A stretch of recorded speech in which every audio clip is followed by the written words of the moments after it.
Hello there, Sir from 17 once again. This is my Quake 2 Nightmare difficulty video walkthrough. This is the start of the game. We are packed with the pistol, one of the worst starting weapons in the history of video games. I absolutely despise this gun, but fortunately for us, Quake is supreme, so it will be giving us better guns quite quickly. This walkthrough will be quite simple, guys, straight to the point. I'm going to get you through here as safely and conveniently as I can. And this is part of the... Is it Remastered? I don't really know what they did, but they've gone in and they've touched up Quake 2.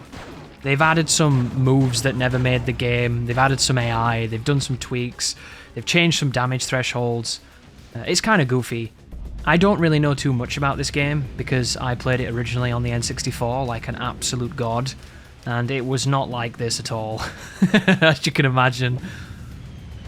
But I'm a Quake 1 man myself, it's my personal favourite, and I don't like this one as much, but this is a very good game, and right now we're definitely starved on good video games, so why not look back to the time when games were pushing boundaries and doing amazing things. And there are a few shooters that resonate as highly as with me, or as strongly with me than the Quake series. And we're going to be rushing through here and doing what we can, but one thing that is super important, guys, that you need to get into your head in this game is to quick save. So if you look in the top left, you'll see the game says game saved. These are bound to certain shortcut keys. Make sure you've got it on a good shortcut so you can use it yourself. And then all that's going to happen is before you get into an engagement, you want to drop a save just in case it goes really bad. And then afterwards, depending on how you went, depends on whether or not you want to bank your progress or not, roll back and then have another attempt. And what I would do for the optimum safety is I would always try to go through an engagement without losing too much health or armor, depending on what you've got and what you want to keep. That way, you will pretty much get better at the game by just practicing the encounters.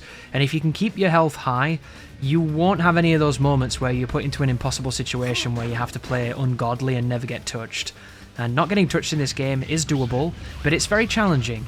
So instead of running into that circumstance, just avoid it completely by making sure that you're always topped up, and if you're not, try it again, see if you can do it smoother, see if you can take a few less hits. Try not to stand in front of a machine gunner like I did just then. This is not very good.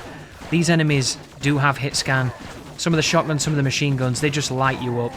And it's funny that these guys are at the start of the game. This is some of the most dangerous stuff in the game, because you don't have any armor, you don't have any good weapons, and these guys do not miss. They will just shred you to bits, so be very careful here.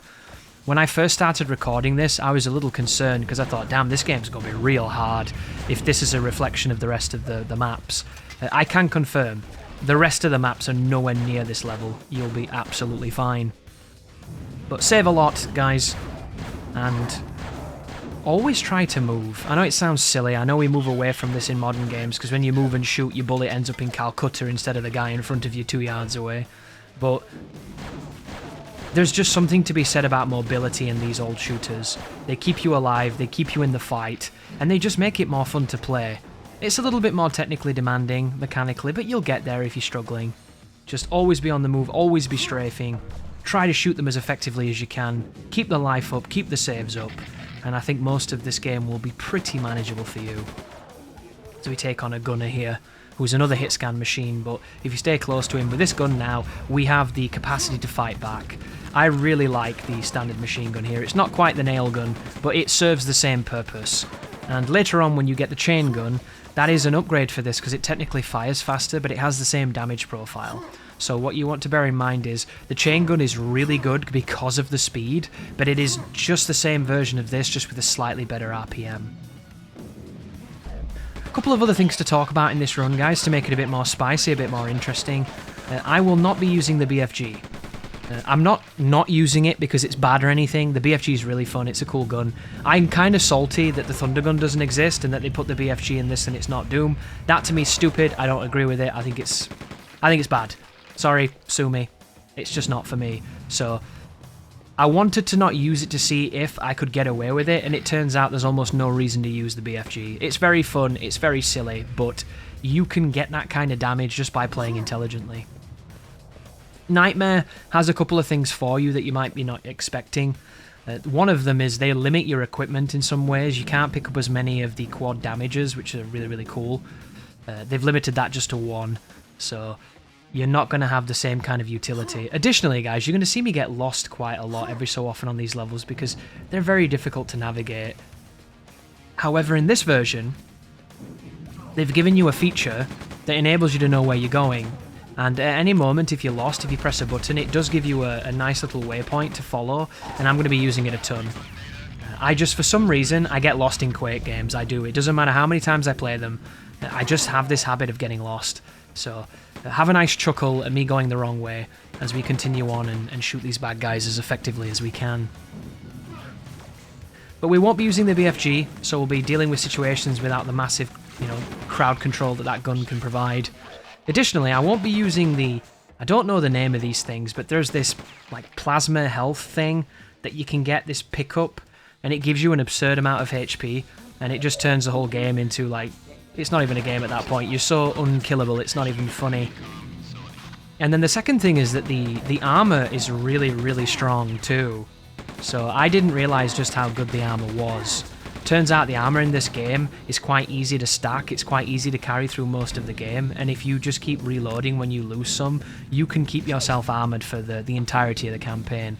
I'm not going to do that though, guys, because I kinda like dying. I know that sounds weird, but to me there are moments when I feel like I should lose, and there are moments when I feel like I should win. And when I carried the armor in the game, I really did feel like I didn't have to win. I just had to be there, and I got the participation trophy. But you need to be really careful here, guys, because there are creatures in this game that are not created equal, and this is one of them. We've got the standard pump-action shotgun here. It's not a very good gun because it pumps way too slow. It's really frustrating to use, and the damage just isn't there. But I'm going to use it for diversity's sake at the moment. As soon as we get the super shotgun, you'll never see this gun ever again. And it's really funny because when I was a kid, I thought that gun was the coolest gun ever.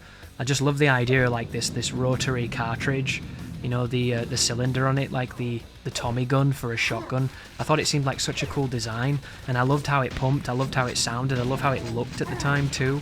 And then I've come back to it now after 20 years, 25 years worth of video games, and I despise it. I do not like it at all. But I'm going to be abstaining from using the equipment so that we don't have any kind of crazy hyperlife too much. The equipment I will be using will be the environmental suit when you need to use it, and I will be using quad damage on the bosses. I'm going to save the quad damage for only bosses because there's no real reason to use it outside of enjoyment, and it makes the game a little bit more interesting if I can't just absolutely blitz anything big and destroy. But there's so much in these old shooters that has become so foundational, it becomes difficult to even talk about because I just assume everybody knows it, but not everybody does, and not everybody grew up with these games like I did. The idea of always be picking up everything that you can, always be running across the ammo, always be running across the life, always be hitting those armor shards, always be strafing, always be moving, swap between your tools, use the best tool for the job, never put yourself in a bad situation, and if you do, get out of there because your mobility's really high.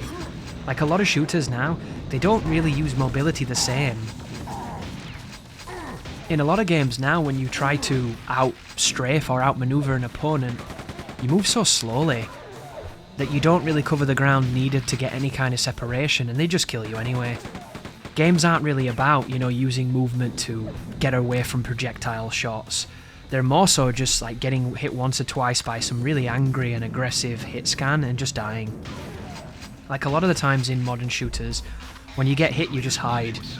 You hide, and then you regen, and then you try not to get hit scanned again, and then you get hit scanned again, and then it just becomes this like jack-in-a-box simulator, like reverse whack-a-mole where you're the mole. And it can be really fun, but there's something to be said about being able to stand your ground that I really love about these kind of arcadey, arena-y shooters where I can come around this corner now, and I can lay some damage on that monster, and if I can kill him, I'm okay, but I can't. So I have to respect him. I have to use cover, I have to not be there when I'm not shooting.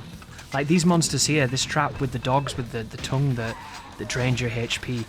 This monster is incredibly dangerous when you can't just shut it down. So I'm going to really use positioning and use the corner of this wall here to just only be exposed when I'm shooting. And then this fella with the grenades, this is essentially like the the chainsaw-wielding Grenadier from the original Quake, only now he doesn't have some of the personality and he's a little bit more of a dick. So be very careful of that monster. There are two really dangerous monsters here, which is the dogs and the grenade guy if he hits you with grenades. Everything else, the real threat is hitscan. And if you don't know what hitscan is just a fancy name for when someone shoots a gun, instead of seeing the bullet moving and it taking time to travel from the barrel to the enemy, it just immediately, zeros and ones, it flags a number. Did it hit? Yes, then you take damage. Did it not? It missed, you take no damage. It's just a simple calculation that a lot of games work on. And in this game, you can always see the hit scan because it tends to be the bullet weapons, the shotguns, the machine guns. You notice as they fire, your life is going down. There's no delay on any of that. Whereas when they shoot those projectiles and you see that light moving and you see those awesome particles, that's a different type of system. So keep your eyes out for that, guys, and always kill hit scanners first. If you can get rid of the guys that can hit you instantly, you stand the best chance of surviving. It's just the way of the world, isn't it? It's just the way it's got to be. And it's interesting because this is the first level, isn't it, of Quake 2. And it's like 7 minutes longer than Quake 1's first level, and nowhere near as good in my opinion. I'm going to try my best here not to make this the Chris says Quake 1 is better than Quake 2, the entire commentary, but you can bet your goddamn ass that's how I feel. And every time I play this game, it makes me want to play Quake 1. And there's a lot of reasons for that we'll probably discuss when we're a bit further into this project. But there's just something about that first game, dude. I don't know what it is. I'm so smitten. It's so damn good. And the level design, the game design, the enemy design, the gun design, they just don't make games like that anymore. To me, I feel like Quake is the shooter equivalent of chess. It's that elegant. It's just such a good game. One of the cool additions, though, to Quake 2 is that when you shoot the enemies and they die, they do fall down, and they're on the ground and they can attack you. They have these dying animations where they do things, and I think that that's a really, really cool addition. So I'm definitely happy with some of those features, but if you don't know that that's what they're doing, you can take a lot of damage off a dead guy. And it's all knowledge, though, guys. Once you've got the knowledge, you'll be okay. A couple of things you'll bump into if you like Quake 1. Swapping weapons in this game is really slow and it's fucking annoying. Reloading weapons in this game is really slow and it's fucking annoying. And they've also got this weird grenade system where you put grenades on and you throw them as if you're a 600-year-old mummy who's still in all the wrappings. The grenade system at the time was incredibly innovative and new and like really, really advanced in technology. But sadly, it was like 25 years ago, so now it feels like utter dog shit and I don't even know why it's there. It just feels like this really awkward and non-engaging way to get to the enemies. And thankfully, later on you get a grenade launcher, so you'll never need to use it again. But there's something to be said in Quake about using your toolkit. If you can try to use all of your toolkit, except for the shit stuff, like I don't recommend ever using that pistol you're starting with, because it's terrible. I don't ever recommend using this once you get the double barrel, the super shotgun. But other than that, everything has its place. Everything has something that you might want to try using. And it's been a while since I recorded this, so I don't recall the names of the units, but on the next part of this walkthrough, guys, I'm going to go to the wiki and I'm going to learn the names, I'm going to learn the HP values and the damage thresholds for the guns and things, and I'm going to impart some information just to make this a little bit better for people who are struggling, and if you're just interested and curious, you can get those numbers as well. But always be picking up as much ammo as you want. When you do get the super shotgun, there's going to be the temptation to run out of ammo with it because it's so bloody good. But they tend to give you a wealth of shotgun shells, so you should be okay. But again, whenever you see those grenade enemies, they are like worms, dude, from the Team 17 strategy game. They will bounce grenades in ways you didn't even think that any Greek at any time in history could calculate. Like, it's just absolute madness, dude. The angles that they can hit with that goddamn thing is really fascinating. And even when they make mistakes, they still create interesting situations where you can't progress. Because the thing with a tool like that is not only does it hurt if it direct impacts you, but it also denies you egress. It is such a controller of space. And right here is me not realizing why I can't pick up the ultra damage thing, the quad damage, and it's because I already have one. If you play on the other difficulties, you do get access to more, but on Nightmare you only can get one. But down here is a secret where we get the super shotgun. When you pick this up, it's going to unleash some of these standard gunners. So make sure to delete them with this gun, because this gun is incredibly good. It is a very satisfying weapon. And if anything is in front of you when you fire this, especially at this point of the game, they are not standing up. And that's exactly what a shotgun should be, dude. I grew up on some of the best shotguns in video games, so when you use them sometimes now in modern games and they're terrible, I wonder what they were smoking, dude. Did they never play Fear? You know, there's something to be said about putting a shotgun on and turning someone into fucking jelly. But I'm getting a little lost here again as I look down through this secret. I just need to reverse engineer it to the stairs. But for some reason I thought I was missing something, so I kept looking to see if I could pick something up, and there was nothing there. You know, it's something you're going to do in these games. You're going to explore, you're going to run into some dead ends, you're going to find some ammo, you might even find some secrets. There's lots of secrets I didn't find, but that's the end of the unit. Thank you for watching, guys, and you take care now.